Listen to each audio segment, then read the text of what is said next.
자, 여러분 그러면 오늘 수업 시작하도록 하겠습니다.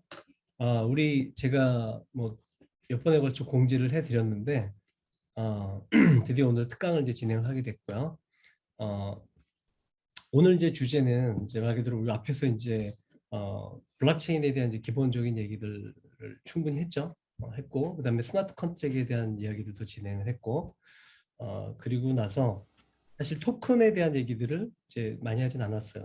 그건 뭐 사실은 어드밴스된 토픽이기도 하고 그리고 그 김에 이제 이 분야에서 지금 굉장히 또 앞서 나가고 있는 이제 헌트라는 이제 회사가 있는데 굉장히 흥미로운 서비스들을 많이 하고 있더라고요. 그래서 알게 됐는데 또 거기다 다행히도 경영 쪽에서 공부를 하시고 지금 이 분야에서 지금 일을 하고 계시는 이제 여기 공동 창업자이신데 조영희 뭐라고 디자이너로 좀 보통 칭을 하시나요? 아, 네, 네네. 대표라고 네. 말씀드려요. 네. 네, 그래서 모시게 됐고요. 짤막하게 우리 이제 이 회사에서 이 회사 어떤 일을 하고 있는지 약간 얘기를 들어보고 그리고 특강을 시작하도록 하겠습니다. 우리 이 환영하는 의미에서 박수로 시작하도록 하겠습니다. 안녕하세요. 네. 네. 소개시켜주셔서 정말 감사드립니다. 네. 네, 안녕하세요. 저는 이제 조영휘라고 하고요. 네, 이제 교수님이 워낙 좀 소개를 과하게 해주셔가지고, 이제, 네, 저는 이제 헌트라는 이제 저희 프로젝트에서, 공동 창업자이자 디자인을 맡고 있고요. 이제 교수님께서 말씀하셨듯이 저는 원래는 경영대 출신이에요. 그래서 경영대 나와서 원래는 이제 회사를 다니다가 이제 회사를 한 5년 정도 다니다가 이제 회사를 그만두고 그리고 이제 스타트업 쪽에서 이제 그 뭐 앱 비즈니스를 했었어요 원래는요. 그래서 혹시 뭐 아시는 분이 있을까는 모르겠는데 바크라는 앱이 예전에 한때 그 바이럴이 한번 난 적이 있었어요 한국에서요. 그때 저랑 제 코파운더랑 한 이제 7년 8년 정도 전에 운영을 했던 앱인데 그 앱 비즈니스를 하다가 그러다가 이제 자연스럽게 이제 블록체인 쪽에 관심을 갖게 돼서 2017년도, 18년도 그때부터 이제 헌트라는 프로젝트를 이제 지금 같이 진행을 하고 있습니다. 그래서 저는 원래는 이제 경영대 학생이긴 한데 원래부터 디자인에 좀 관심이 많았어서 이제 스타트업을 하면서 이제 자연스럽게 이제 좀 디자인 쪽으로 아예 제 메인 포지셔닝을 좀 튼 이제 그런 케이스이고요. 네, 그래서 간단하게 이제 뭐 말씀드리면 원래는 이제 저도 웹2 쪽에 디자인을 했었죠. 그래서 저희 바크 앱이라든지 그 외에 이제 여기에는 보여드리지 못한 수많은 이제 종료된 서비스들이 많이 있어요. 그래서 지금까지 총 아마 한 20여 개 정도의 서비스들을 직접 디자인해서 런칭해보고 그중에서 또 이제 종료된 서비스들도 많이 있고요. 네. 그리고 이제 그 이후부터 2018년도부터는 이제 꾸준히 이제 웹3 쪽에서 돌아가는 서비스들을 주로 디자인을 하고 있고요. 그러다 보니까 이제 자연스럽게 웹2 쪽에서 이미 익숙해져 있는 유저들이 어떻게 하면 웹3 환경에서 더 이 웹3 관련 서비스들을 최적화돼서 쓸 수 있는지 이런 거에 대한 인터페이스들을 주로 연구를 많이 하고 이제 이런 쪽에 디자인을 하고 있습니다. 그리고 NFT 쪽에도 관심이 많아서 예전에 저도 소위 영끌을 해가지고 제그뭐 지루한 원숭이 네, 베이시도 하나 이제 영입을 했었고요. 네. 네. 저희는 이제 헌트라는 프로젝트인데요. 혹시 들어보신 분이 있나요? 여기 수업 하시는 분들 중에서 헌트라는 이제 코인 들어보신 적이 있나요? 아무도 없는 것 같네요. 그렇죠? 네, 저희 헌트가 이제 2018년도 이제 3월에 이제 정식으로 런칭이 된 프로젝트예요. 아시다시피 그때 2017년, 18년도 하면 거의 다 대부분 이제 ICO를 통해서 어마어마한 자금을 유치를 하고 난 다음에 대부분의 서비스들이 이제 뭐 열심히 하다가 종료를 한 경우도 있고 그리고 뭐 이제 좀 지지부진하다가 프로젝트가 이제 아예 사라진 경우들이 많이 있죠. 그리고 그 이후에 이제 아시다시피 2018년도부터 한 1년 반 정도의 긴 크립토 윈터라고 불리는 시기가 있었죠. 저희는 이제 이 시기 동안에 저희는 어차피 이쪽 세계에 발을 들인 이유가 사람들이 좀 많이 사용하는 그런 이제 블록체인상에서 돌아가는 소셜 앱들을 만들고자 하는 게 저희 회사의 미션이었었어요. 그래서 그 크립토 윈터 기간 동안 좀 많은 프로젝트들을 오히려 더 적극적으로 런칭을 했고요. 해오고 있고, 그래서 지금은 이제 총 한 6, 7개 정도의 이제 실제로 지금 돌아가고 있는 덱들이 저희 헌트 네트워크 안에 있습니다. 오늘 강의에서 이제 이 중에서 몇 개는 저희가 직접 좀 보여드리고 또 이제 데모를 하는데 사용도 할 거예요. 그래서 이제 저희가 직접 추구하고 있는 바는 뭐냐면 앞으로 뭐 저희 회사의 믿음은 이제 웹3 쪽의 환경이 메인스트림이 될 거다라는 믿음이 있기 때문에 이제 이런 이제 저희는 적극 사업을 벌이고 있는 거죠. 그래서 이런 웹3 쪽에서 과연 사람들이 앞으로 더 관심을 가질 영역이 무엇일까를 봤을 때 저희는 소셜 쪽이 앞으로는 더 범위를 넓히지 않을까 이런 생각을 하고 있기 때문에 저희는 꾸준히 이제 소셜 쪽이 과연 이제 웹3에서 어떤 식으로 접목될 수 있는지 이런 형태의 서비스들을 계속 런칭을 하고 있어요. 그래서 오늘 이제 좀 제가 설명을 드릴 내용들은 뭐냐면 일단은 교수님께서 좀 이제 벌써 그 학생분들하고 막 토큰에 대한 이제 블록체인에 대한 전반에 대한 스마트 컨트랙트까지 또 다 섭렵을 하셔가지고 강의를 하셨다고 하더라고요. 섭렵은 아니고 맛만 봤어. 맛만. 찔끔 맛만 봤지. 네, 그래서 이미 뭐 좀 지갑도 아마 만들어 보고 이제 이것저것 좀 테스트를 많이 해보신 분들이 많이 있는 것 같아요. 그래서 오늘은 이제 사람들이 이제 블록체인 하면 좀 블록체인이랑 코인이랑 약간 좀 분리해서 생각하는 경향이 사실 많이 있어요. 많이 있고 또 어떤 분들은 또 이제 블록체인 자체는 가치가 굉장히 높은데 토큰이나 코인은 별로 가치가 없다. 이렇게 또 이거 분리해서 이분법적으로 이제 사고를 하시는 분들이 제법 많이 있거든요. 그래서 오늘은 과연 그런가? 토큰이라는 것이 도대체 무엇인가? 그래서 오늘은 대부분 토큰에 대한 얘기를 많이 할 거예요. 그래서 경영대생으로서 과연 이 토큰이라는 도구를 가지고 내가 과연 어떤 걸 해볼 수 있을 것인지 이런 걸 좀 고민을 하기 위해서는 꼭 알아야 되는 내용들 그리고 직접 토큰 한번 만들어 볼 거고요 수업 시간에. 네. 그래서 오늘은 이제 그런 내용에 대해서 좀 소개를 해보도록 하겠습니다. 네. 일단 웹3라는 용어는 좀 다들 들어보신 용어이죠. 네. 혹시 뭐 처음 들어보셨다든지 제가 하는 내용들이 잘 이해가 안 가시면 그때그때 채팅으로 또는 뭐 구두로 말씀을 해주세요. 네. 그래서 웹3를 알기 위해서는 일단 웹이라는 용어가 뭔지를 좀 먼저 한번 살펴봐야 되겠죠. 한번 자신 있게 설명해 보실 분이 있나요? 혹시 웹이라는 것에 대해서 나는 좀 뭐라고 생각을 한다. 정답은 없거든요. 네. 아무도 말씀 안 하시죠. 네. 인원이 많다 보니까. 네. 네. 많은 분들이 이제 웹이랑 인터넷이랑 거의 동치해서 이해를 하시는 분들이 많이 있어요. 네, 그러니까 웹 하면은 뭐 인터넷 쓰는 거 아닌가?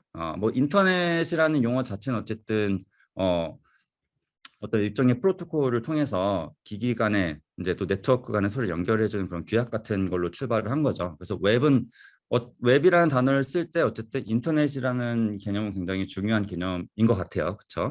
그리고 또 어떤 사람들은 정보가 서로 이제 교류되는 그런 공간이 아닐까라는 생각을 하죠. 또 정보를 얘기를 하면 이제 예전에 그 CERN이라는 이제 유럽 쪽 기구에서 이제 처음에 정보를 하이퍼텍스트 기반으로 만들어서 이거를 서로 인터넷을 통해서 누구나 그 프로토콜을 쓰면 어떤 정보들, 뭐 사진 또는 텍스트 이런 매체를 하이퍼 미디어라는 개념으로 서로 교류를 할 수 있는 만든 게 이제 그게 어떻게 보면 인터넷의 좀 시초라고도 할 수 있죠. 요즘 저희가 생각하는 인터넷 시초라고 할 수 있죠. 여기 있는 사진이 이제 그 HTTP 기반으로 최초로 업로드된 사진이래요. 그 선에서 그 무슨 여성분들의 보컬 밴드 사진이라고 하는데 이게 아무튼 역사상 최초로 업로드된 사진이라고 하더라고요. 그래서 뭐 그러면 웹은 어떠면 그런 인포메이션이 서로 공유되는 공간인가라고 생각을 해볼 수도 있을 거고요. 또 이제 아까 제가 프로토콜 말씀드렸죠.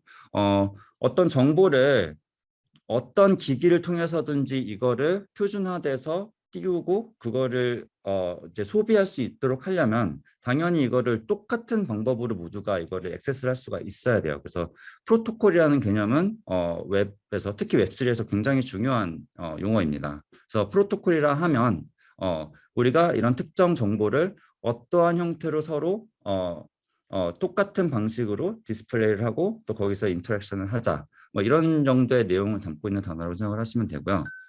그래서 웹을 이제 뭐 공식적인 이제 W3C에서는 이렇게 정의를 하고 있습니다. 어떤 정보들이 있죠. 웹 리소스들을 인터넷을 통해서 그리고 웹 브라우저를 통해서 서로 교류를 하고 있는 공간 이런 식으로 정의를 내려요. 즉 다시 말씀드리면 웹이라는 이런 개념에는 제일 중요한 부분이 어떤 정보를 서버와 클라이언트 간에 어떤 식으로 교류를 할 것인가 그리고 어떤 약속을 통해서 교류할 것인가라는 단어가 굉장히 강하게 들어있는 단어라고 할 수 있죠. 네, 이제 그렇게 되면 이제 웹3를 이제 저희가 한번 얘기를 해볼 수가 있는 거예요. 왜냐하면 이제 웹 1.0 시대가 있었고 이게 한 1900 보통 90년대 후반 초중반부터 후반때까지 얘기를 하거든요. 1.0인 시대가 있었고 또 2.0인 시대가 지금 저희가 살아가는 시대이고요. 이제 3.0이 좀 대두가 되고 있는 거죠. 이제 웹3를 얘기를 할 때 가장 중요한 이제 내용이 이제 centralization, decentralization 이 영역이거든요.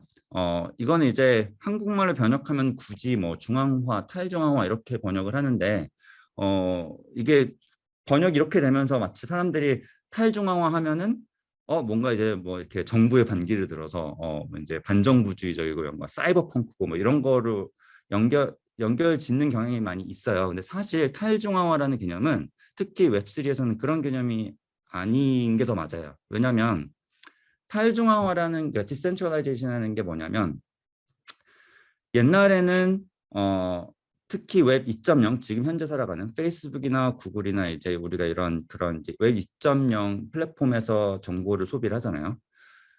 여기는 이제 굉장히 센트럴라이제이션이 되어 있는 웹이라고 부르는데 그 이유는 뭐냐면 아까 서버 클라이언트 릴레이션십 얘기했잖아요. 서버가 한 조직에 소속되어 있는 서버에서 정보를 다 통제를 하고 사람들이 거기에 있는 정보를 그냥 소비를 하고 있는 그리고 그거를 통해 가지고 액세스 권한도 그 중앙에 있는 한 조직에 의해서 받는 사람들만이 그 정보에 접근하거나 또는 그 정보를 활용해서 2차 비즈니스를 하거나 이걸 그냥 센트럴라이제이션이라고 사실 부르는 거거든요. 예, 뭐 반정부지 이거랑은 사실 큰 관련은 없는 단어예요.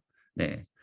근데 이제 이게 웹3로 넘어오면서 어떤 흐름이 있는 거냐면 그런 이제 한 기업에서 모든 정보를 통제를 하고 있는 상황이 되다 보니까 대부분의 비즈니스들이 굉장히 이제 비슷해진 거예요. 뭐냐면 플랫폼 기업들이 빠르게 시장을 독점을 해서 다른 경쟁자들을 제치고 모든 소비자들의 정보를 한 자기 서버 안에 다 가다 놓는 거죠.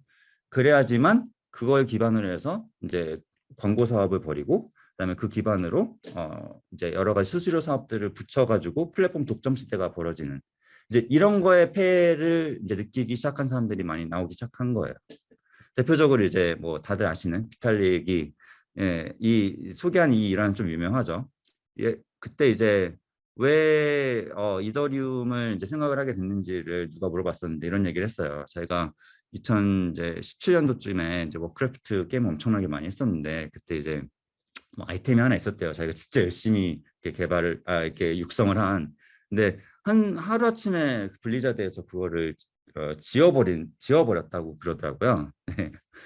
이제 그때 센트럴라이제이션에 대해서 엄청난 충격을 받았다라는 일화를 소개한 적이 있었어요. 이제 이게 뭐냐면 이게 되게 간단한 것 같지만 사실 굉장히 중요한 문제거든요.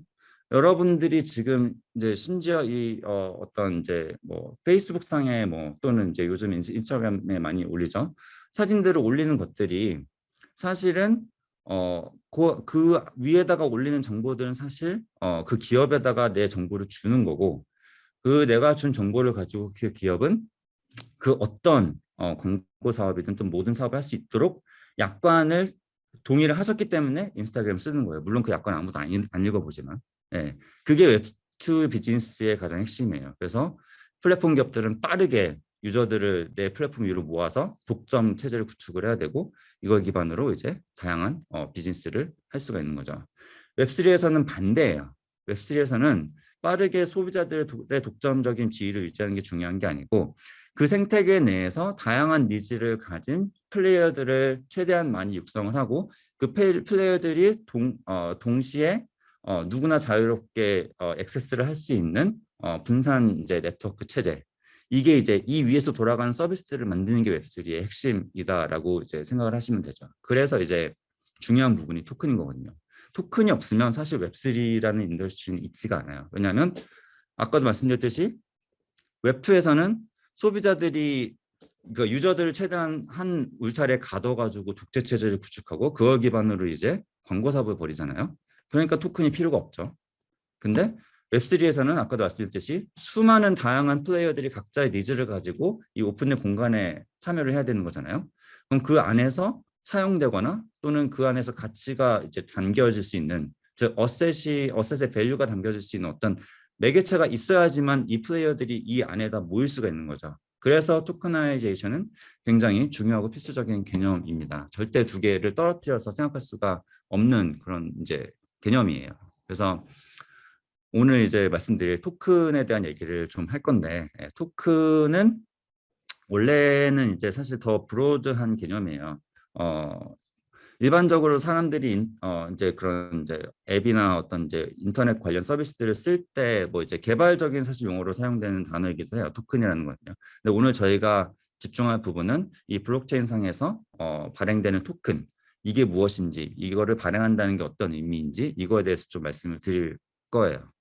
뭐 여기까지 해서 혹시 뭐 질문 있으신 분 있으면 뭐 채팅으로 하셔도 돼요. 질문 자유롭게 주시면 되고요. 토큰화한다, 즉 토크나이제이션에 대한 이제 단어는 좀 구글을 좀 쳐보면 개념이 전부 다 달라요. 예. 아까 말씀드렸듯이 이제 뭐 개발 관련된 그런 이제 정의로 이제 내리는 경우도 있고, 예, 토크나이제이션은 이제 개념이 다 다른데 저는 이렇게 보고 있어요. 토크나이제이션의 핵심은 자산을 토큰화하는 거예요. 무슨 뜻이냐면 어떤 내가 웹3만 놓고 볼게요. 이런 웹3 공간에서 어떤 이제 가치가 담길 수 있는 자산이 있어요. 이거를 상대방과 바로 교환을 한다든지 또는 어떤 규약을 만들어 교환 가치를 만들어낸다든지 이런 거를 할 때 필요한 미디엄이 바로 토큰이라는 거죠. 그래서 이더리움 상에서는 사실 토큰을 얘기할 때 원래 이게 ERC라는 이제 개념에서 출발을 했었거든요. 그러니까 이더리움이 나오기 전까지는 이제 비트코인만 있던 시기에서는 사실 그냥 비트코인의 목적은 그 비트코인이라는 그 화폐가 탈중앙화된 그런 네트워크 상에서 돌아가게 만들기 위해서 운영되던 그런 블록체인이었는데 이더리움은 그게 무슨 생각을 했냐면 잠깐만 굳이 비트코인 이렇게 딱 단일 통화만 유통이 될 필요가 있을까? 사람들이 만약에 분산된 그런 네트워크 환경 위에서 자유롭게 돌아갈 수 있는 그런 토큰들을 마음껏 만들어서 그 내에서 다양한 네트워킹을 구축할 수 있으면 이게 더 가치가 있지 않을까? 라고 사람들이 이제 프로포저를 올리기 시작한 게 이제 ERC고요. 그래서 ERC에서 이제 EIP 프로포저를 사람들이 올렸는데 그 EIP 프로포저를 올릴 때 그 뒤에 번호가 붙거든요. 그 번호에서 파생된 게 이제 ERC 뭐 20, ERC 뭐 721 이런 거예요. 즉 저희가 토큰을 얘기할 때 가장 많이 얘기하는 게 ERC20 토큰들이랑 ERC 71 토큰들 그리고 ERC 115 토큰들 이 세 개를 제일 많이 얘기하거든요. 왜냐하면 그 외에는 다른 토큰 규약들은 별로 쓰이지가 않아서 그래요. 이 세 개의 근데 이 이름의 근원이 뭐냐면 바로 제가 말씀드린 그렇게 누군가가 그 EIP 프로포저 올릴 때 그 번호에서 파생이 된 거예요. ERC20는 EIP20에서 이제 파생이 된 거죠.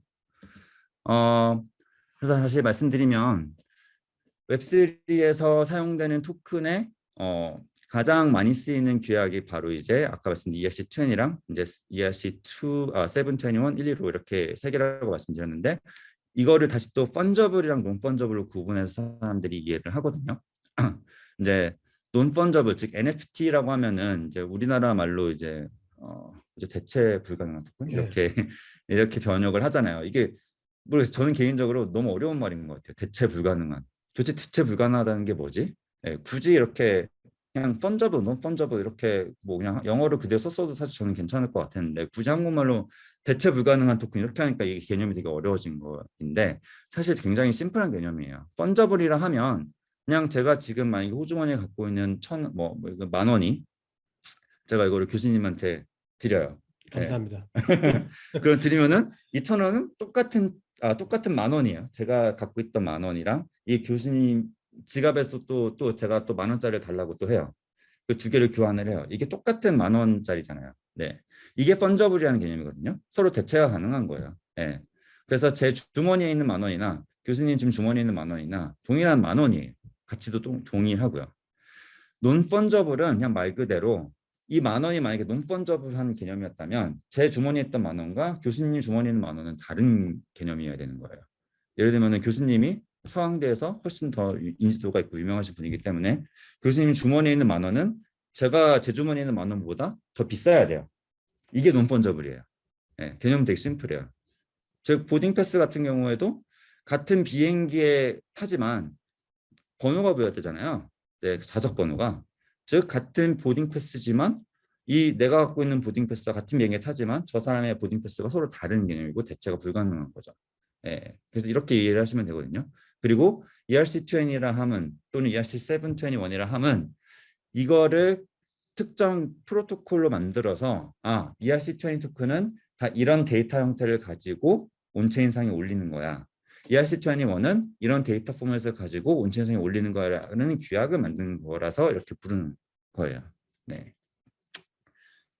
그래서 대표적으로 펀저블 토큰의 이제 가장 대표적인 영역을 봤을 때 세 가지를 저는 꼽을 수가 있다고 보는데 이건 순전히 제가 꼽은 거라서 이게 정답은 당연히 아닐 수 있어요. 그리고 의견이 다를 수도 있고요. 제가 봤을 때 펀저블에서 가장 이제 메인스트림에 해당하는 타입은 에쿼티 토큰들 그리고 유틸리티 토큰, 가버넌스 토큰 이렇게 세 개를 저는 꼽을 수 있을 것 같아요. 에쿼티 토큰들은 뭐냐면 이게 뭐 한국말로 하면 이제 뭐 지분 뭐 이런 거잖아요. 이제 그 특히 디파이로 넘어오면서 디파이의 이제 뒤에서 좀 설명을 드릴 거지만 이제 유동성을 사람들이 공급을 하기 시작하고 이 유동성 풀에 대해서 접근 권한을 가질 때 그때 지분에 대한 토큰을 발행을 해서 내가 받거든요. 이런 걸 지분용 토큰이라 그래요. 이제 이건 제가 예시로 하나 말씀드린 건데 이따 한번 보여드릴 거예요. 그 외에 유틸리티 토큰은 또 뭐냐면 이 토큰이 한 네트워크 상에서 어떤 교환의 매개로 쓰이는 경우 예를 들면은 이더리움 같은 경우에는 내가 블록을 생성했을 때 블록 리워드를 받잖아요. 즉 내가 블록을 생성한 대가에 의해서 받는 토큰이잖아요. 즉 유틸리티가 이렇게 있는 거죠. 예, 이런 걸 유틸리티 토큰이라고 부르는 거고요. 가버넌스 토큰은 말 그대로 그 네트워크를 유지하기 위한 또는 그리고 다양한 의사결정들을 만들기 위한 어떤 이제 여러 가지 의사를 서로 이제 민주적인 방법으로 통과시켜야 되는 상황이 있는데 그걸 어떻게 통과시킬 것이냐. 이때 다 같이 약속한 규약이 있는 거죠. 그 규약에 따라서 그 쓰이는 토큰들 이런 걸 또 가버넌스 토큰이라고 불러요. 그래서 이게 서로 구분되는 개념은 아니고요. 이 세 가지의 기능을 다 갖고 있을 수도 있고요. 또는 이 중에서 한 개, 두 개만 갖고 있을 수도 있고요. 네, 이런 펀저블 토큰이라의 이제 대표적인 타입이라고 볼 수 있고요. 논 펀저블은 이제 아마 많이들 아실 것 같아요. 요즘은 이제 NFT라는 이제 용어로 많이 이제 사람들이 이제 통용을 하고 있잖아요. 가장 대표적인 영역들이 이제 어떤 특정 아이덴티티를 대표하는. 그래서 학계에서는 이제 PFP라고 부르는 이제 NFT들이 있죠. Picture for Profile이라고 해가지고 이건 어떻게 보면 내 아이덴티티를 이제 좀 대표하는 그런 NFT 토큰 형태인 거고요. 그 외에도 뭐 이제 어떤 멤버십이라든지 아트라든지 이런 쪽에서 쓰이는 NFT 토큰들이 있는데 이것도 이따가 한번 같이 살펴보도록 할게요. 네. 혹시 질문 있으신가요? 여기까지. 이제 한 가지 추가 좀 네. 말씀드리자면 우리 학생들한테 이제 제가 다오라는 거를 얘기를 안 했거든요. 네, 네네. 근데 이제 이게 뭐 우리 이제 마케팅 클래스다 보니까 네. 나중에 이제 시간이 되면 제가 잠깐 소개를 하긴 할 건가 하는데 지금 이제 말씀 주신 것 중에 이제 거버넌스라고 하는 게 특히 이제 중요한 게 이제 그게 다오거든요. 그러니까 사실은 저게 토큰을 가지고 있게 되면 한 가지는 뭐 이게 지분 관점으로 보면은 그 커뮤니티가 발달하면은 이제 뭐 나의 지분과 재산이 늘어나는 효과가 있는 거고. 근데 가버넌스는 이제 다오라는 조직이 안에 만들어지고 자율적인 어떤 뭐 투표를 통해서 어떤 그 조직의 어떤 방향을 결정하는 일이 벌어졌을 때 그 토큰을 가지고 있기 때문에 이제 그만큼 이제 발언권이 이제 생기는 거죠. 예, 그런 의미에서 가버넌스가 이제 추가적인 의미가 있는 것 같아요, 그죠? 예. 네. 네, 잘 말씀 주셨는데요. 사실 가버넌스에서 가버넌스, 그러니까 다오를 얘기할 때 제가 제 개인적으로 볼 때 가장 중요한 개념은 뭐냐면 어떤 어떤 것 플랫폼에 대해서 어떤 의사결정을 내릴 수 있는지 일단은 정의가 내려져 있어야 돼요. 다오를 얘기를 할 때는요. 예를 들면 뭐 예를 들면 이제 어떤 뭐 이더리움 상에서 돌아가는 디파이예요. 디파이에 이제 뭐 예를 들어서 어떤 APR을 결정하는 이제 그 수익률을 결정하는 다양한 파라미터들이 있겠죠. 뭐 채굴 비율이라든지 그다음에 그 토큰에 대해서 이제 이 토큰을 이제 인플레이션이 발생한 토큰을 서로 나눠 갖는 이제 그런 비율을 결정한다든지 뭐 이런 것들을 프로포저를 누군가 올려서 이거가 통과되면 그러면 이 파라미터를 변경할 수 있는 권한이 주어진다. 뭐 이런 규약들이 항상 있어야 되는 거죠. 다오라고 얘기를 하려면요. 네. 그리고 그런 규약들이 있을 때 그럼 이제 아까 교수님이 말씀하셨듯이 프로포저들을 올리면 그 프로포저에 투표를 할 때 내가 어떤 토큰을 갖고 어떤 약속을 통해서 지분 의사결정에 참여를 할 것인가가 또 이제 정해져 있어야 돼요. 예를 들면 뭐 가장 많이 쓰이는 방법은 그냥 각자 토큰이 갖고 있는 지분대로 비율대로 투표를 하는 방법이 있까 또는 이제 너무 토큰이 많은 고래들의 영향력을 최소화하기 위해서 약간 맥스캡을 설정해 가지고 이 맥스캡 이상에서는 다 뭐100 이제 밸류로 이제 투표가 된다든지 뭐 이런 로직을 정하는 이제 그런 다오 플랫폼들도 있고요.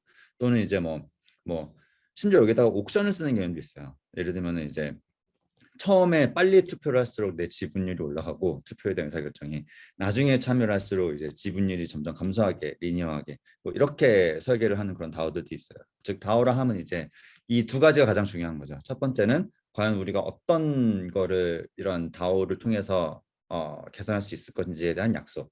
그리고 그러면 뭘로 어떤 식으로 투표를 해서 그걸 결정할 수 있을 것인지에 대한 또 약속. 이 두 가지가 굉장히 중요한 거죠. 네. 그러면 이제 스마트 컨트랙에 대해서 이제 좀 한번 봐야 되는데 수업 시간에 한번 다뤄봤던 것 같아요. 사실 네. 예, 다뤄봤으니까 펀저블이 이미 있는데 논펀저블을 만든 이유는 오직 차이가 생기고 다르다는 이유로 가치가 있는 건가요? 펀저블과 논펀저블은 애초에 지향하는 바가 전혀 다른 토큰들이에요. 아까 말씀드렸듯이 펀저블은 한 토큰을 가지고 사람들이 여기서 일종의 어떤 화폐처럼 그 네트워크가 사용되기 위해서 탄생을 한 거고요. 논펀저블은 그게 아니라 이렇게 생각하면 쉬워요. 특정 아이템들에 해당하는 개념들이 있는데 이 아이템들을 서로 온체인상에서 교환할 수 있도록 만들기 위해서 만들어진 규약이거든요. 역사를 좀 짚고 넘어 올라가면 2016년도 그때쯤에 아마 다들 아시는 크립토키티라는 프로젝트가 이제 있었죠. 그 크립토키티 프로젝트에 이제 코파운딩 했던 사람이 옛날에 올렸던 EIP가 있어요. 그 EIP가 뭐냐면 그게 이제 그 유명한 이제 7222라는 이제 EIP인데 ERC20에 올리는 토큰 규약은 이제 특정 밸런스 오브랑 그다음에 오너 오브라는 정보가 하나 있고 그 정보에 따라 사람들이 이거를 지분대로 서로 쪼개서 나눠 가질 수 있는 그런 식의 규약이 담긴 게 이제 ERC20이거든요.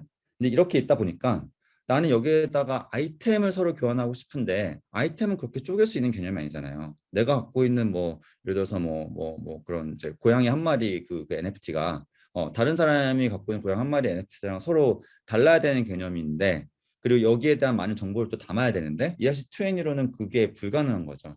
그래서 그 사람이 제안을 한 게 7221이라는 규약이에요. 그거는 무슨 내용이 담겨 있냐면 하나의 토큰 컨트랙트 안에서 여러 가지 1번부터 0번부터요. 0번부터 서로 번호가 되는 토큰이 이제 생성이 되고요.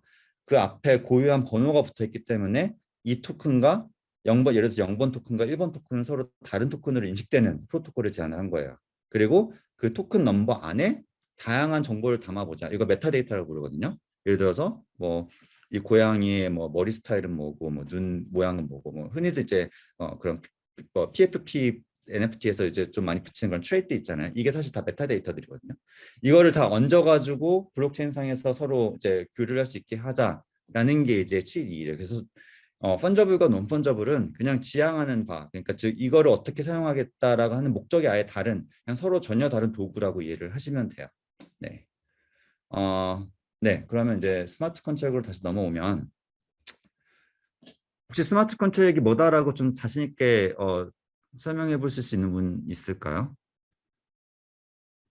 뭐 틀려도 아니 사실 정답이라는 게 없거든요. 근데 수업 시간에 배웠다고 해서 혹시 뭐 말씀해 보실 수 있는 분이 있으면 힌트를 좀만 드릴게요. 스마트 컨트랙에서 가장 이제 중요한 개념은 어, 어떤 이제 우리가 흔히들 얘기하는 그런 스크립트, 코드가 있는데 이거를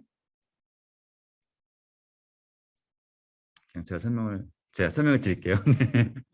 네, 스마트 컨트랙은 가장 중요한 개념이 이거 어렵게 생각할 필요가 없이 뭐 이제 한국말로 또 번역을 하면 이거 굳이 뭐 스마트 계약 해가지고 사람들끼리 계약을 체결하는 건가 이렇게 혼동을 하기 쉬운데 그거랑은 크게 상관이 없고요. 우리가 앱을 쓸 때 예를 들어서 뭐 이제 인스타그램에 사진을 올리잖아요. 인스타그램에 사진을 올리는 내가 올린 컨텐츠에 사람들이 이제 이거를 이제 이 사진을 봤을 때 여기다 라이크를 누르면 그러면은 이 라이크가 하나가 올라가면서 이거에 대해서 노출되는 그 사진의 랭킹이 바뀐다.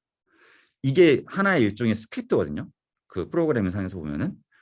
그리고 이 스크립트가 어떻게 돌아가냐면 아까 말씀드린 웹2에서는 그 인스타그램의 중앙 서버에 이 스크립트가 있고 사람들이 브라우저를 통해서 콜을 하는 방식이잖아요.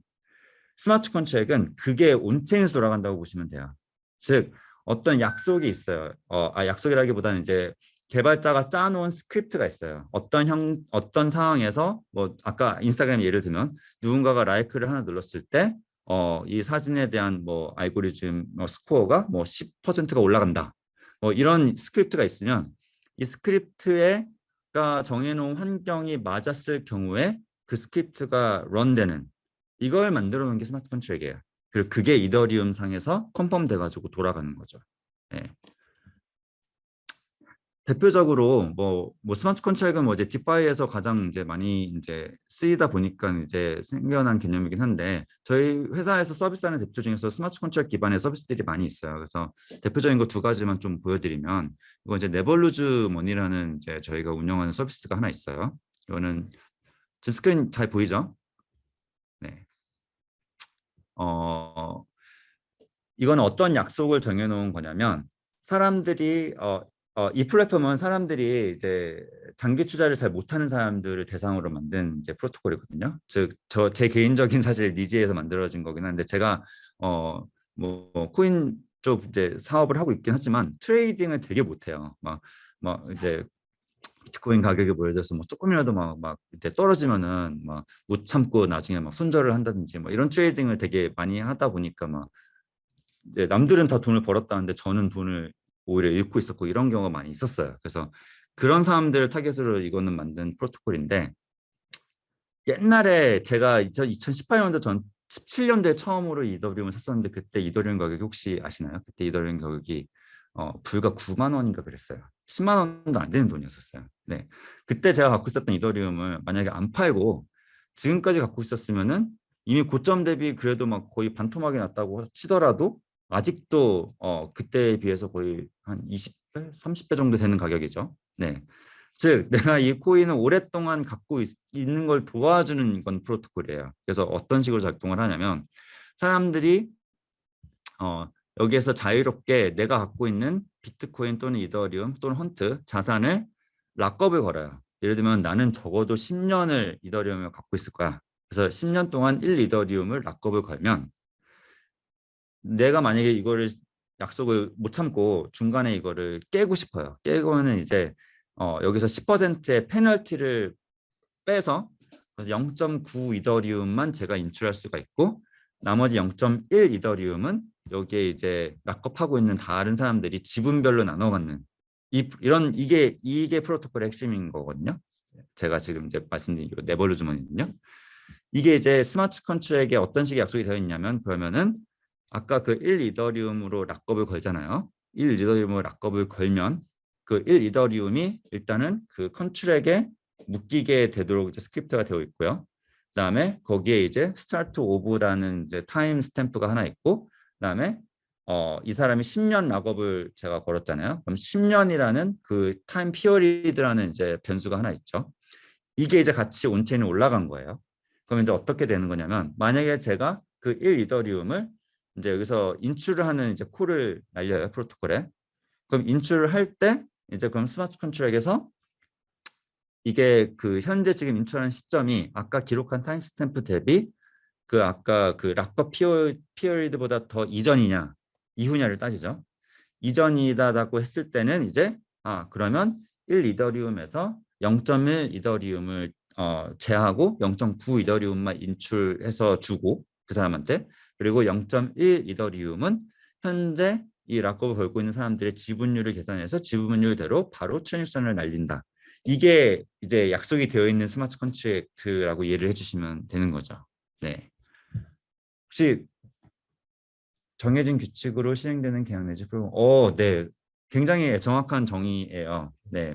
정해진 규칙, 아까 말씀드린 락업을 했을 때 이게 내가 과연 내가 이제 락업을 한 목표 시간 내로 내가 중간에 깨는 거면은 10%의 페널티를 떼서 다른 사람한테 줘라라는 이게 규약이 스크립트가 되어 있어서 이게 온체인상에서 자동으로 시행되고 있는 이제 그런 이제 거를 스마트 컨트랙이라고 부르는 거죠. 네, 아주 정확한 설명이었습니다. 감사합니다. 네. 그리고 또 하나 민트클럽이라는 것도 있어요. 저희가 운영하는 서비스 중에. 이건 뭐냐면 토큰을 누구나 이제 쉽게 만들어서 유동성이라는 이제 풀을 원래는 조성을 해줘야지만 거래가 가능해지거든요. 토큰들은요. 근데 유동성 풀을 내가 직접 조성을 하지 않더라도 사람들의 수요가 많아지면은 자동으로 이 토큰의 유동성이 알아서 생기도록 만들어주는 이제 그런 스마트 컨트랙으로 돌아가는 제품이에요. 그래서 여기서는 이제 어떤 식으로 작동을 하냐면 누군가가 여기서 토큰을 여기서 만들어요. 토큰을 만들면은 이 토큰에 대해서 콜라테럴 컨트랙이라는 이제 담보 컨트랙이 하나가 다 자동으로 붙어서 사람들이 토큰을 살 때마다 이 토큰을 사는 양만큼 발행을 하고 페이먼트 되는 토큰들을 받아가지고 그 담보 컨트랙트에 넣어라. 라는 이제 이게 이제 스마트 계약으로 올라가 있는, 그래서 이게 자동으로 돌아가고 있는 프로토콜인데요. 이거는 제가 이따가 유동성이라는 거를 좀 설명을 드리고 난 다음에 직접 토큰을 만들어 볼 거예요, 여기서요. 그때 이제 다시 좀 설명을 드릴게요. 네. 그러면은 이제 마지막으로 이제 중요한 개념, 오늘 수업에서 제일 중요한 개념이 제가 봤을 때는요, 유동성이라는 부분인데요. 난 유동성, 특히 이제 토큰이나 주식에서 쓰이는 유동성이 뭔지 안다. 좀 설명할 수 있다라는 분 계시나요? 네, 채팅으로 지금처럼 이제 말씀해 주셔도 돼요. 네. 유동성은 코인뿐만 아니라 모든 자산을 얘기할 때 가장 중요한 개념이에요.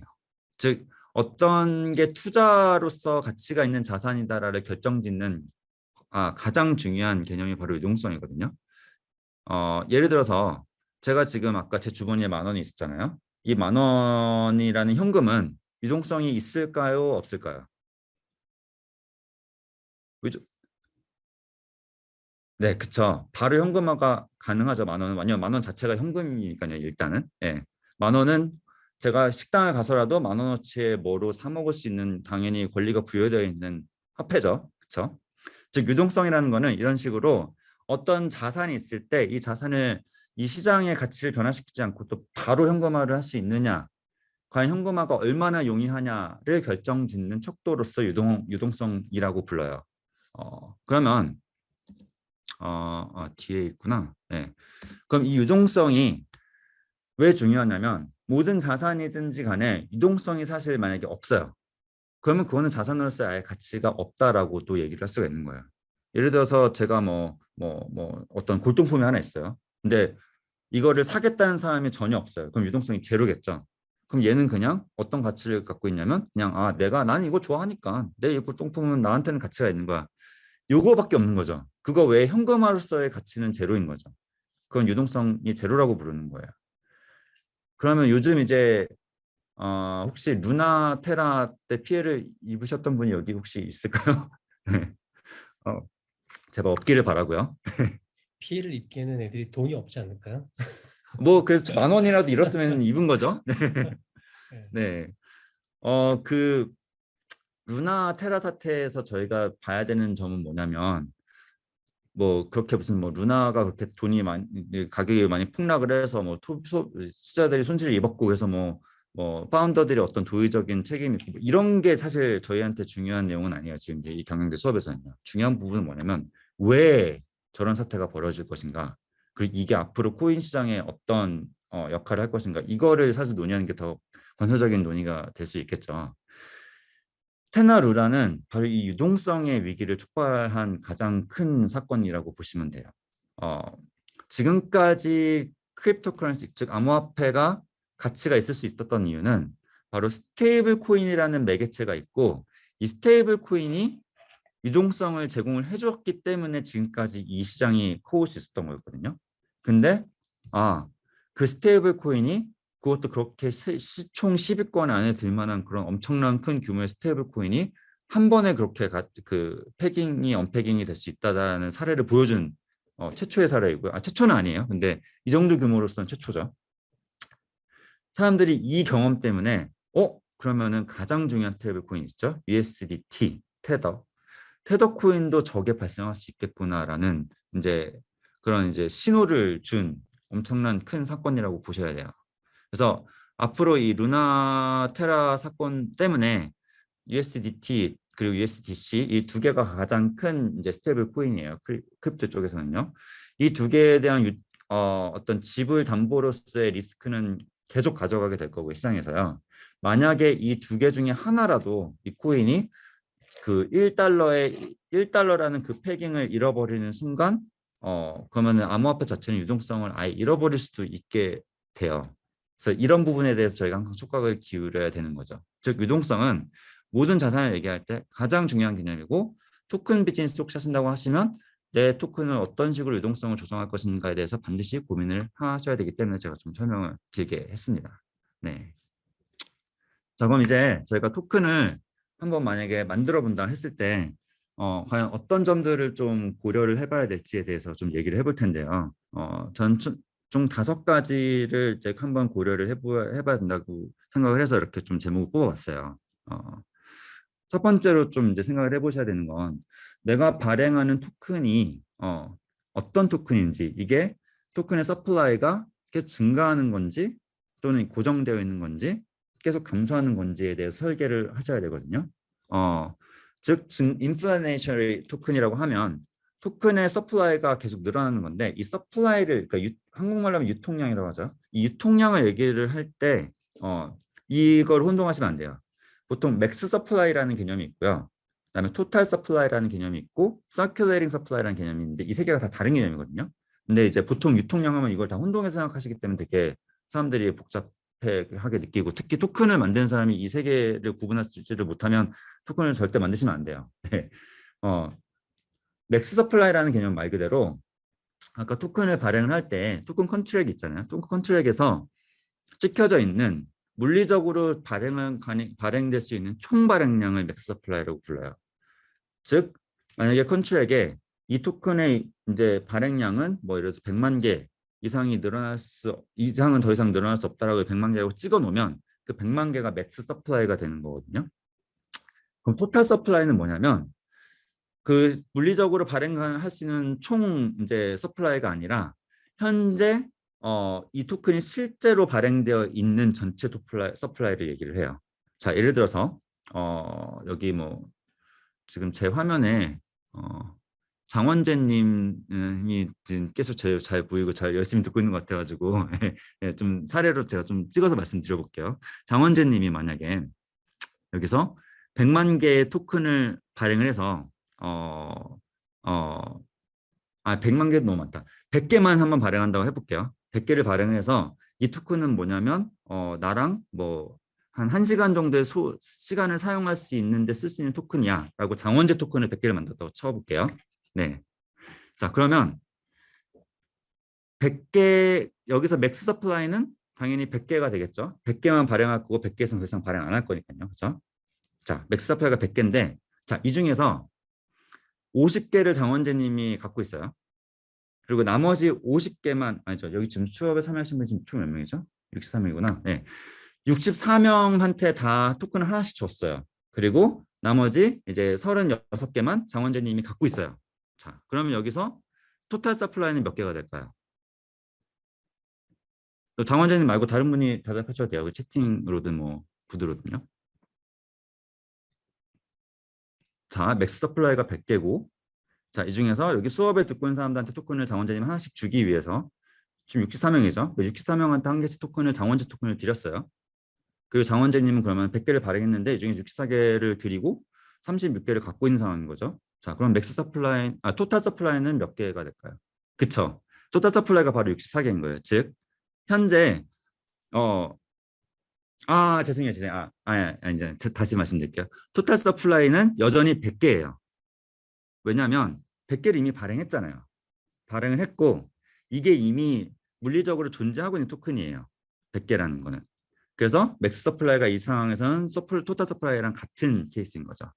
자, 그러면 서큘레이팅 서플라이가 몇 개라고 할 수 있을까요? 다시 답변하셔도 돼요. 지금 답변하신 분요.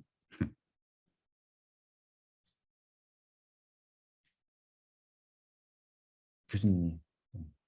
여기 답변했는데. 네네. 네. 네. 서큘레이팅 서플라이가 이 경우에서는 64개가 되는 거예요. 즉, 서큘레이팅 서플라이라고 하면 시장에서 통용되는 바로 지금 사람들이 시장에서 거래를 할 수 있는 토큰의 총수량이 몇 개인가를 얘기하는 개념이에요. 즉, 이미 64개를 뿌리셨기 때문에 장원재님이 즉 64개가 이제 서큘레이팅 서플라이가 되는 거고 지금 현재 36개의 토큰은 아직 시장으로 유통되지 않은 토큰이 되는 거라서 여기는 서큘레이팅 서플라이에 안 잡히는 거죠. 그래서 코인 마켓캡 사이트를 가보시면 여기 항상 이런 게 있죠.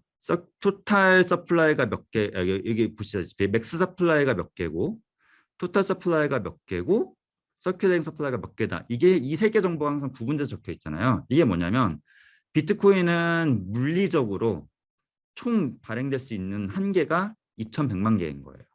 그리고 현재 시점에서 물리적으로 발행되어 있는 토큰이 1,900만 개인 거고요. 이게 현재 시장에서 유통되고 있는 게 이만큼인 거죠. 비트코인은 사실 뭐 재단이란 개념이 따로 존재하지가 않아요. 물론 비트코인 파운데이션이 있긴 한데 이게 재단으로서의 사실 역할을 한다고 보기는 어려워요. 즉 현재까지 발행되어 있는 토큰은 모두 시장 유통되어 있다고 보기 때문에 여기서 서큘레이팅 서플라이와 토탈 서플라이가 같은 거예요. 다른 거 하나 사례를 보면 비트코인이 이제 그렇죠. 네. 네. 이제 제가 볼 때 최악 중에 하나가 리플 아닌가? 리플 볼까요? 어마어마하게 지들 네. 사실 만들어가지고 가지고 있고 네. 계속 뿌리고 있잖아요. 네. 보시면은 이게 좀 몇 개인가요? 100만 개, 1,000만 개 정도 되겠네요. 맥스 서플라이가 1,000만 개고 이 중에 물리적으로 발행된 게 뭐 거의 뭐 1,000만 개라고 봐야 되겠네요. 네. 자, 그래 도는 거는 서큘레이팅은 뭐 얼마 안 되죠. 네, 도는 게 이제 요거밖에 안 되는 건데 이것도 사실은 이거는 데이터가 좀 잘못된 것 단위가 좀 같아요. 이상한데? 네, 네, 단위가 좀 이상하네요. 네, 그 아까 다시 장원재님 케이스로 넘어와서 네,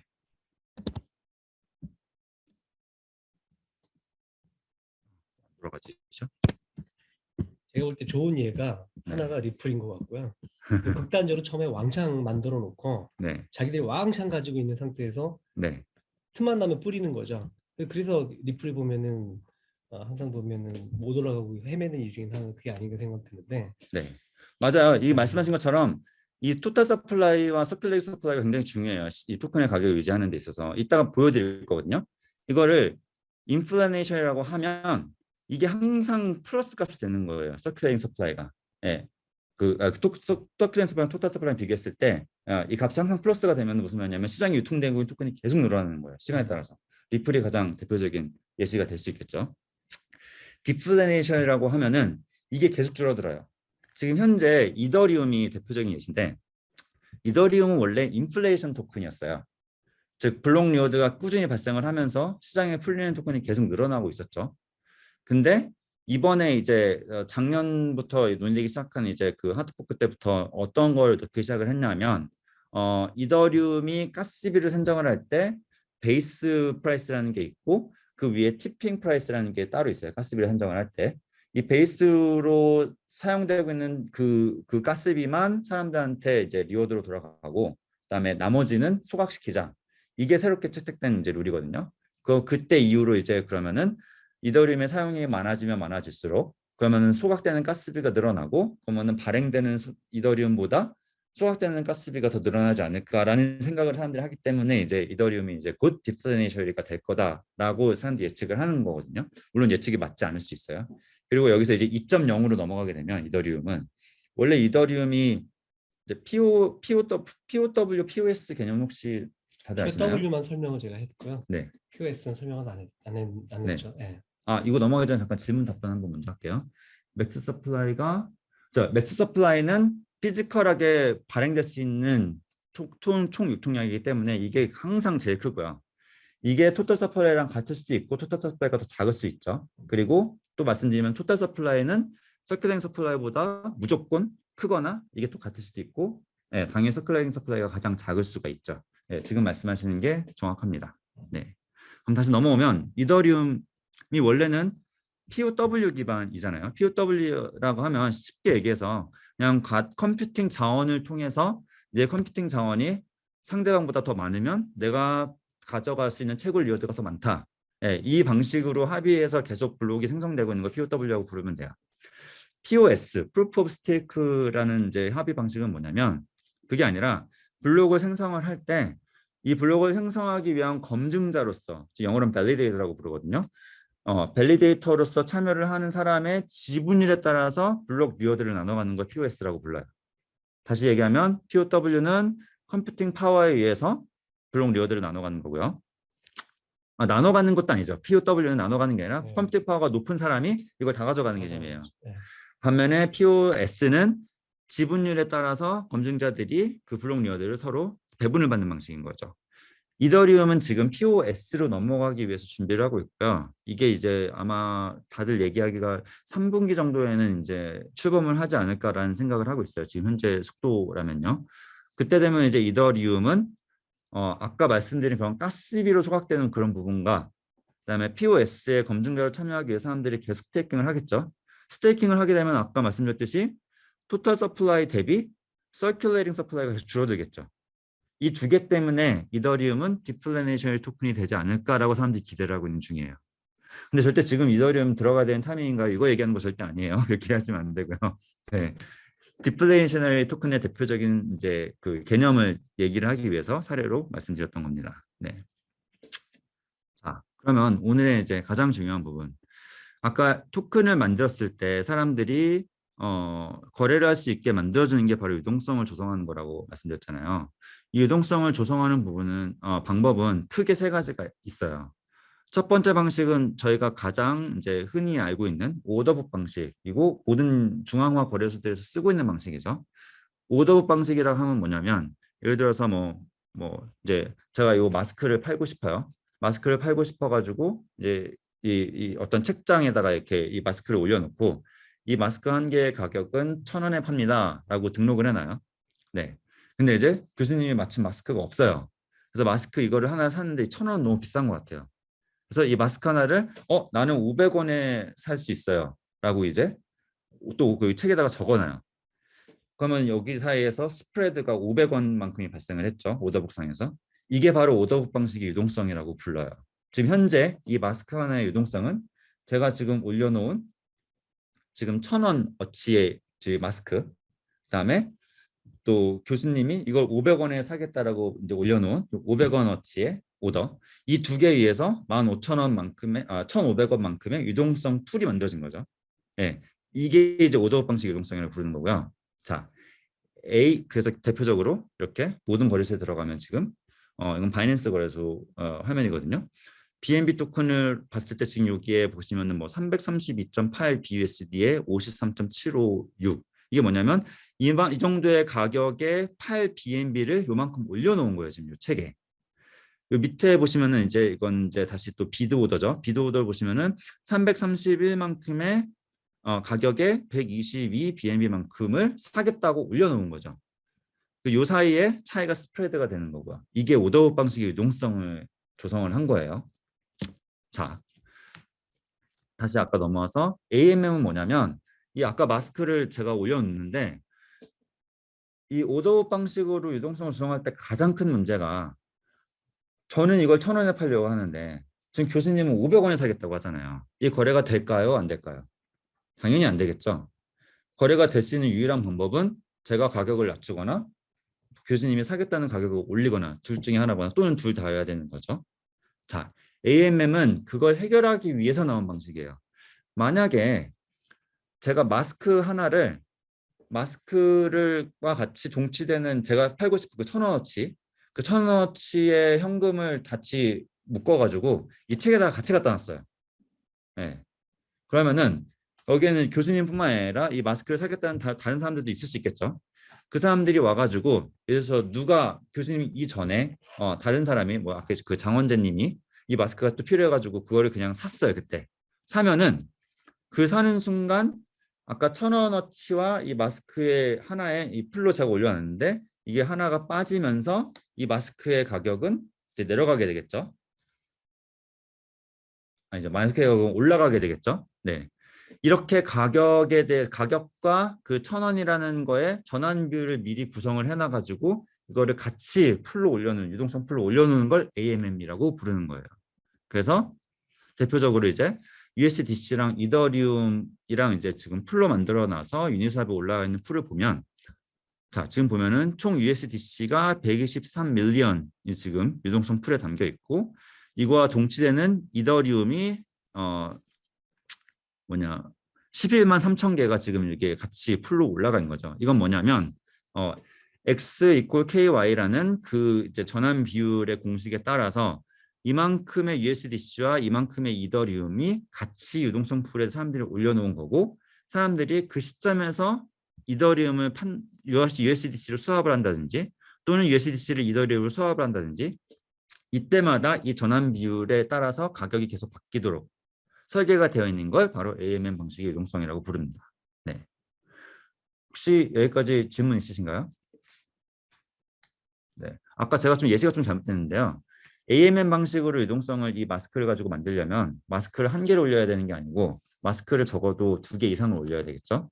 그리고 이 2개 이상과 동치되는 현금이 또 필요하겠죠. 네. 자, 아까 3개 있다 그랬잖아요.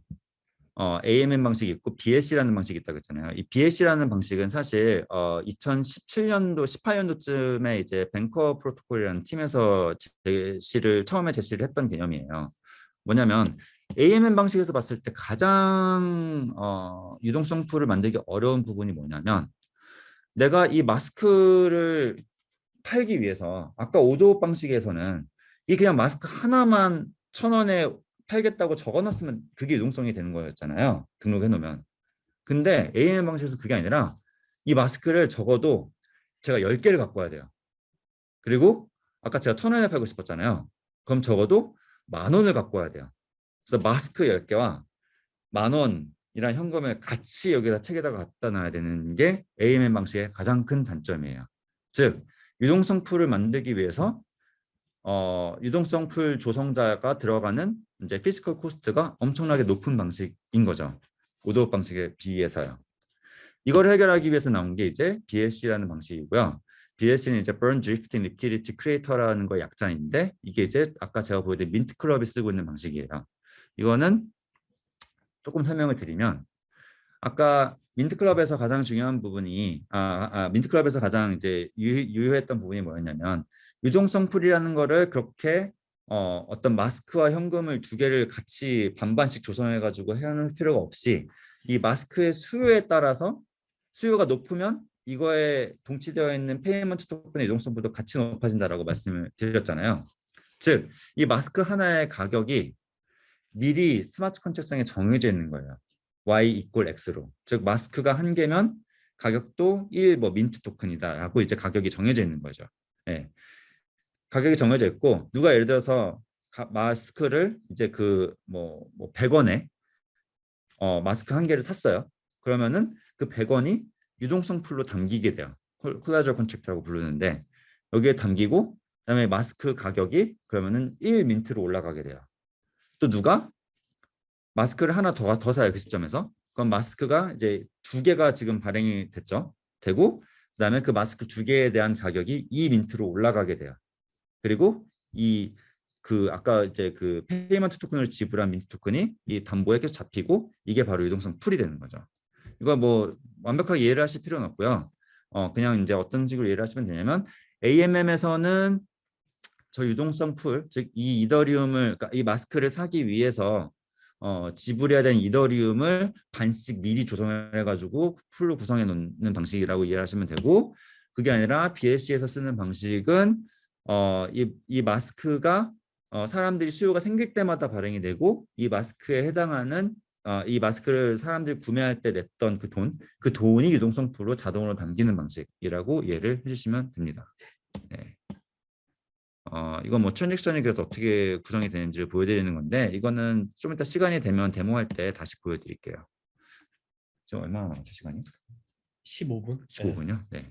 빨리 랩업을 해야 되겠네요, 데모를 하려면. NFT는 유동성이 있을까요? 유동성이라는 걸 조성할 수 있을까요? 없을까요? NFT는요. 흥미로운 질문이죠. 주제죠.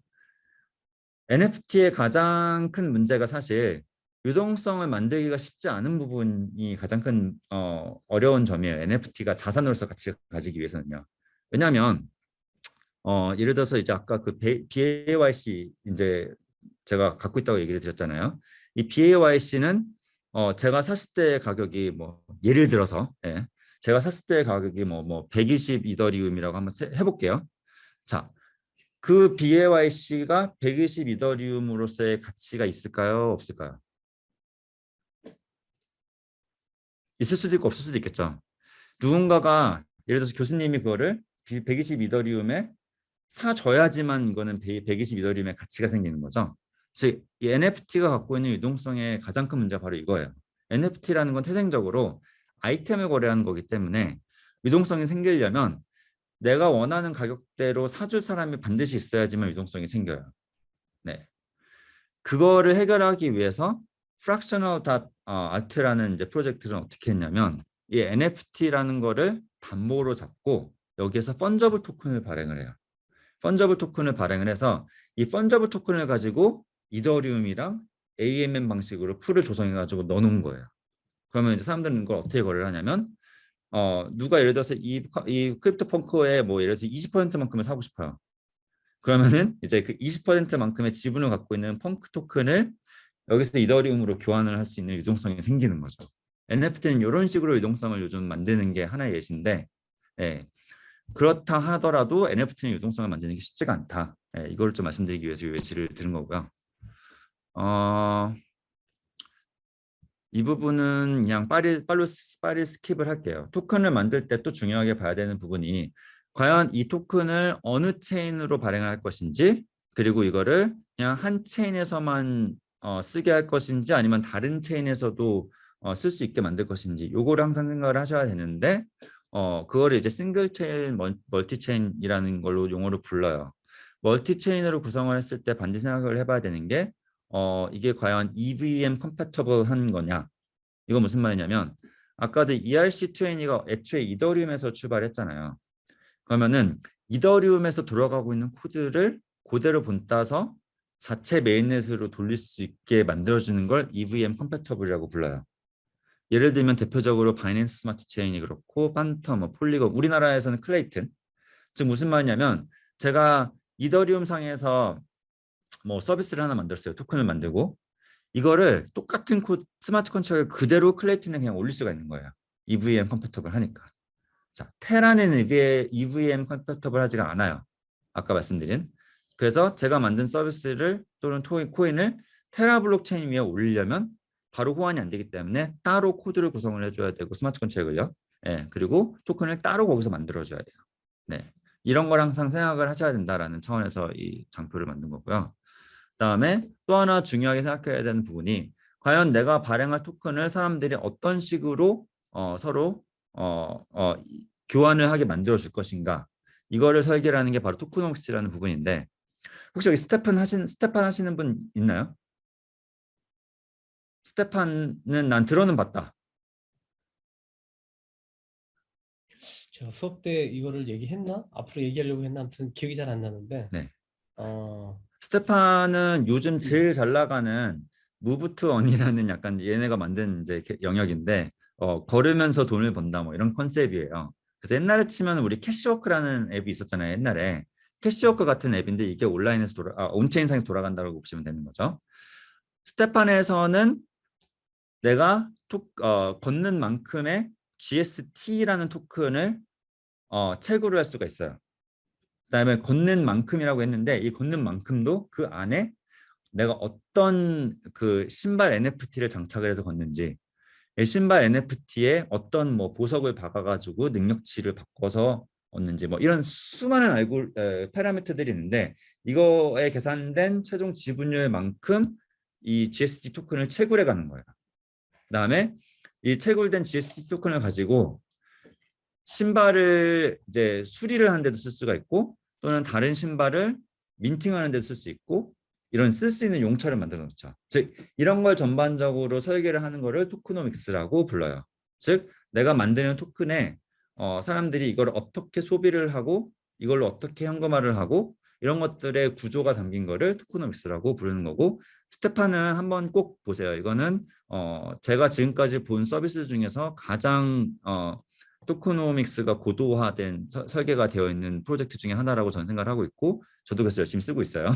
네, 그래서 이거를 한번 좀 사례로서 한번 나중에 교수님한테 한번 좀 더 심화 스터디를 좀 해보자고 요청 한번 해보세요. 이 스테판 하나만 가지고도 제가 보기에는 수업이 한 3-4개 정도 나올 수 있을 만큼 굉장히 설계가 잘 된 서비스입니다. 네. 우리 과제가 있거든요. 네. 과제에서 한 팀이 해주면 네. 좋을 것 같은데. 네, 네. 그렇습니다.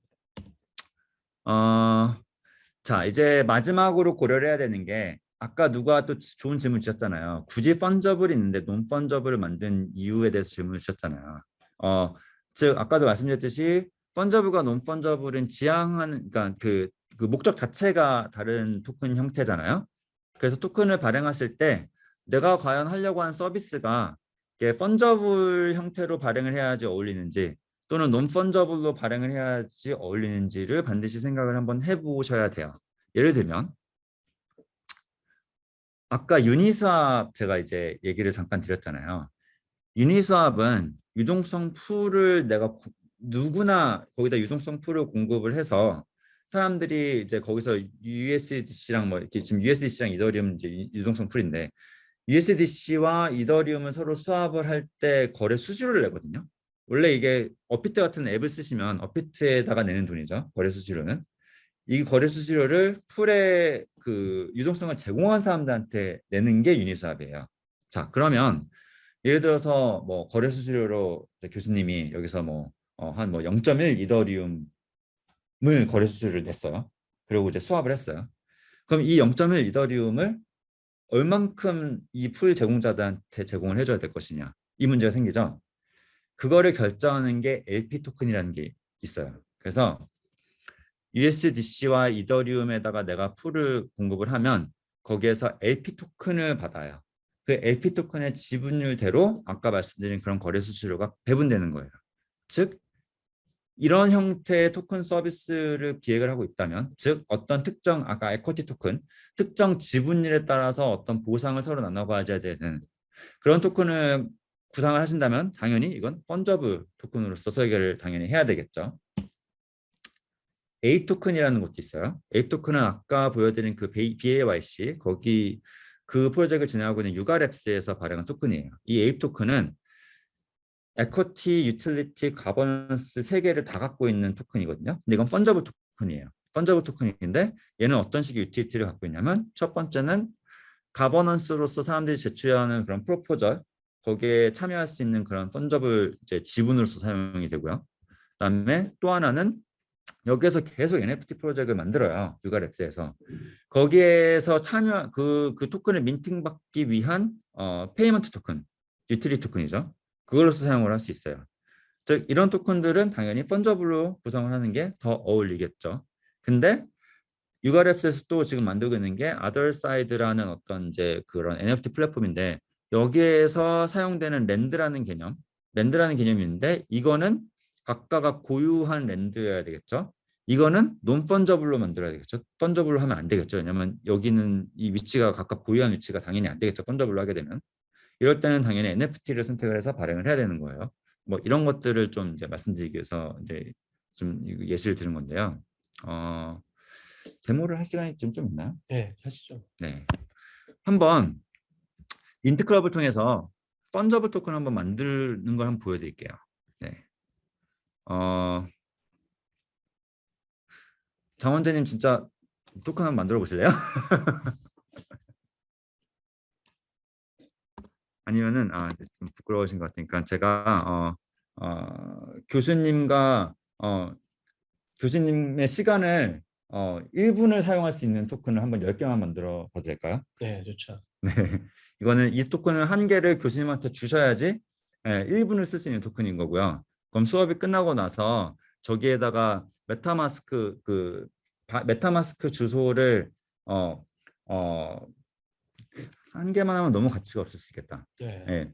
100개씩 1000개씩 해가지고 10,000개만 발행을 해볼게요. 네. 예. 그러면은 그 메타마스크 주소를 여기다가 채팅에다가 있다가 제가 이제 땅 하면은 그때 입력하시는 10분에게 제가 이거 에어드랍 한번 해볼게요. 네. 네.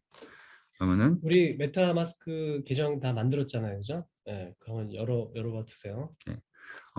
토큰 네임을 뭘로 할까요? 아이디어 한번 줘보세요. 뭐 이 강의에 어떤 이름이 있나요? 우리 그 강의 이름은 뭐 이제 메타버스 가상시장, 네. 가상시장과 마케팅이거든요. 네. 아니면 이제 이건 교수님의 시간을 사용하는 거니까 그냥 재학 토큰 이렇게 할게요. 네. 네. 그래서 JH 토큰으로 하고 심볼은 뭐 JHT 이렇게 적어볼게요. 자, 아까 맥스 서플라이 얘기했죠. 이게 바로 그 맥스 서플라이라는 개념이에요. 여기에서 제가 이거를 10,000개 이렇게 하면 이 토큰은 10,000개까지만 피지컬하게 발행될 수 있다라는 거를 제가 지금 정하는 거예요. 컨트랙상에서. 이건 제가 에어드랍을 나중에 해야 되기 때문에 바로 이거를 이제 유동성 풀을 넣을 거예요. 자, 이렇게 해서 레지스터를 하면 제가 이 10,000개를 다 자, 이 10,000개만큼 제가 발행할 JHT 토큰에 대해서 총 336불어치에 해당하는 담보 토큰을 제가 지금 넣어가지고 바로 유동성 풀로 만들기 위해서 지금 이렇게 토큰을 구성을 하는 거예요. 그래서 이거를 이제 레지스터를 누르게 되면 어떤 일이 벌어지냐면 엑스플라이 아까 이제 제가 구매하려는 거의 수량이 이게 토큰에서 데시멀이라는 개념이 있거든요. 이게 이제 18 데시멀이라고 하면 이게 소수점을 8자리까지 허용한다라는 개념이에요. 그리고 펀저블은 이게 계속 쪼개질 수 있는 개념이 있기 때문에 예를 들어서 뭐 10,000개 했을 때 너무 딱 10,000 이렇게 숫자를 항상 이 파라미터 입력을 하면은 이게 토큰 그 수량 초과 뭐 이런 에러가 잘 떠요. 네. 그래서 9,990개 보통 이렇게 입력을 하는 게 가장 안전합니다. 네. 네. 9,000개만 해볼까요? 그럼요. 그러면은 9,000. 이제 되네요. 네. 그러면은 컨펌을 누르면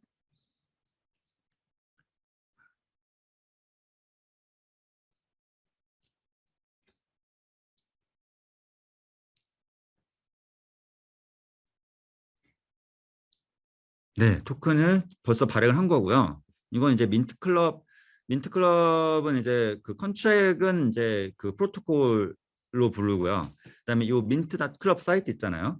여기에 이제 디스플레이를 할 수가 있거든요. 그거는 중앙화된 정보들이죠. 그래서 지금 하는 스텝은 뭐냐면 이 토큰에 대한 어떤 정보들을 입력하는데 이거는 이 중앙화 서버에 올라가는 정보를 여기다 입력을 하는 거예요. 그래서 여기다가 뭐 웹사이트가 있으면 웹사이트 정보를 넣을 수가 있고요. 그다음에 뭐 그룹 채팅 채널이 있으면 여기다가 넣을 수 있고 디스크립션을 하는 건데 여기는 그냥 혹시 모를 이를 위해서 이거는 그냥 데모 토큰이라고 제가 그냥 명칭을 할게요.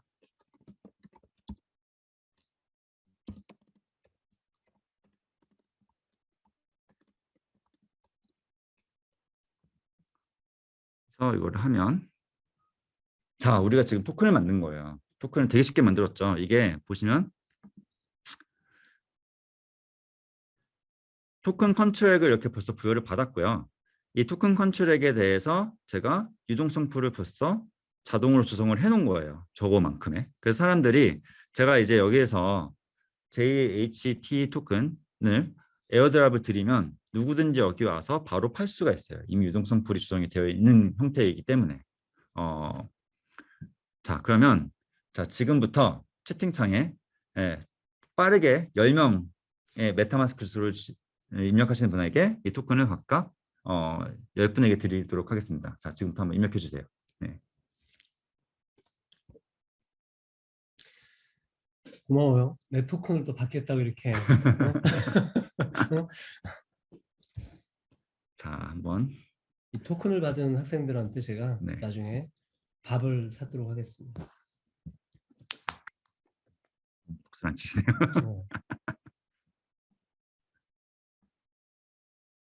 지금 한번 에어드랍을 해볼게요.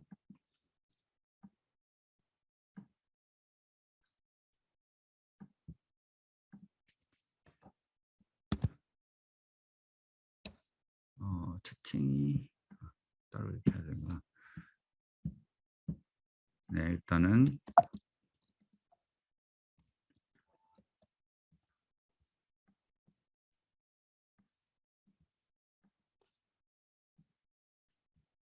제가 지금 9,000개가 있으니까 지금 총 몇 분이나 입력을 드렸나요? 하나, 둘, 다섯 셋, 넷, 5명. 네. 그러니까 일단 그러면 한 50개씩 네. 전송을 한번 드려볼게요. 자, 그러면은 뭐야.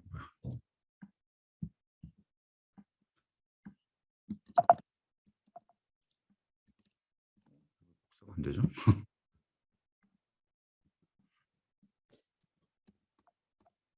죄송하네요. 복사가 잘 안 되나?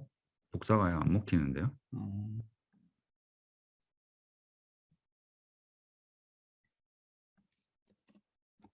죄송하네요. 잠시만요. 제가 핸드폰으로 한번 여기 들어가 볼게요. 줌 콜에요.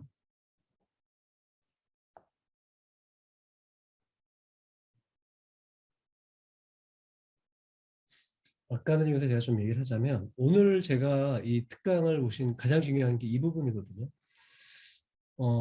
여러분 느끼실지 모르겠는데 토큰을 만들어야 이 소위 크립토 이 마켓이라고 해야 되나? 크립토 세상에서 가상시장에서 여러분이 비즈니스를 할 수 있는 가장 코어가 되는 부분이에요. 저거 없이 어떻게 무슨 비즈니스 뭐 어떤 비즈니스건 간에. 그렇죠? 그래서 그런 면에서 이 토큰을 만들 수 있다는 것은 되게 큰 의미를 갖고 있어요. 여러분이 만약에 이런 분야로 해서 어떤 뭐 기획을 해서 스타트업을 한다거나 공모전을 나간다고 했었을 때 이걸 실제로 도입해서 한번 해보세요. 제가 볼 때 지금 이런 거 해가지고 집어넣어서 만들면 상탈 확률이 엄청 높을걸? 이런 것까지 할 수 있는 사람이 별로 없으니까. 그죠? 하지만 뭐 어려워요. 사실 지금 보면 뭐 그렇게 어려운 것도 아니잖아요. 이해만 하면. 그죠? 예.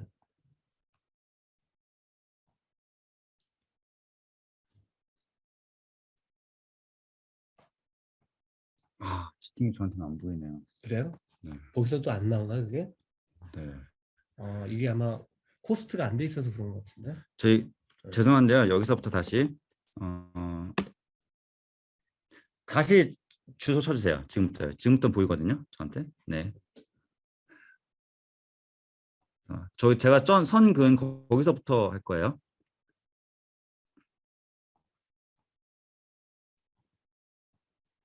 이게 혹시 클라이언트에서 무슨 복사를 안 되게 하는 뭐를 설정해 놓은 게 있나요? 네. 아마 이게 호스트가 아니어서. 네. 아닌데 호스트 되어 있는데 지금 이 시큐리티. 앱은. 네. 이제 전반적인 얘기 충분히 다 됐거든요. 혹시 다른 수업이 있어서 안 되는 학생들은 나가셔도 되고요. 가능한 학생들은 이거 마저 마무리까지 네. 하고 그리고 마치도록 할게요. 제가 이걸 스샷 찍어가지고 복붙을 할게요.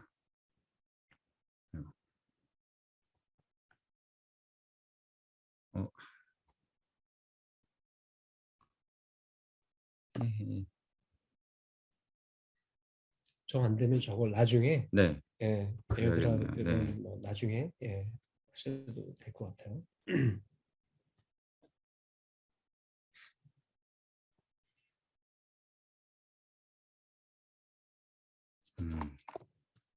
네. 수업이 있어서. 네, 죄송합니다. 네. 예상치 못한 이건 제가 에어드랍에 여기 주소를 기록해 놨다가 다음에 다시 제가 선 그은데 여기부터 샷을 찍어놨다가 전송을 제가 보내드릴게요. 네. 제일 앞에 있는 학생들 거를 해야 되니까. 아 네. 혹시 모르니까 찍어는 놔야겠네요. 없어졌어. 이게 끝나면 이제 주소가 뭐 채팅이 사라지더라고요. 제 거에서 아 그래요? 제가, 네. 하면 되니까. 네. 그러면 오늘 이제 이렇게 토큰까지 만들어 본 이제 수업을 했고요. 네, 수업을 이제 좀 이제 끝나기 전에 한 가지 좀 말씀드리고 싶은 내용은 저희가 이제 토큰 비즈니스를 이제 만약에 설계를 하신다 할 때 가장 중요한 부분으로 생각해야 되는 게 이제 기술적으로는 아까 말씀드린 유동성, 그다음에 토크노믹스 이런 것들 있잖아요. 근데 사실 가장 중요한 부분은 내가 왜 굳이 웹2라는 그런 방식에서 사업을 할 수 있는데 굳이 웹3에서 사업을 해야 되느냐, 이거에 대해서 끊임없이 물음 한번 가지셔야 된다는 걸 꼭 말씀드리고 싶어요. 네. 웹2와 웹3는 서로 탈생한 지향하는 바가 완전 다른 생태계이기 때문에 내가 하고 있는 사업이 예를 들어서 웹3에서 더 유리할 것 같아.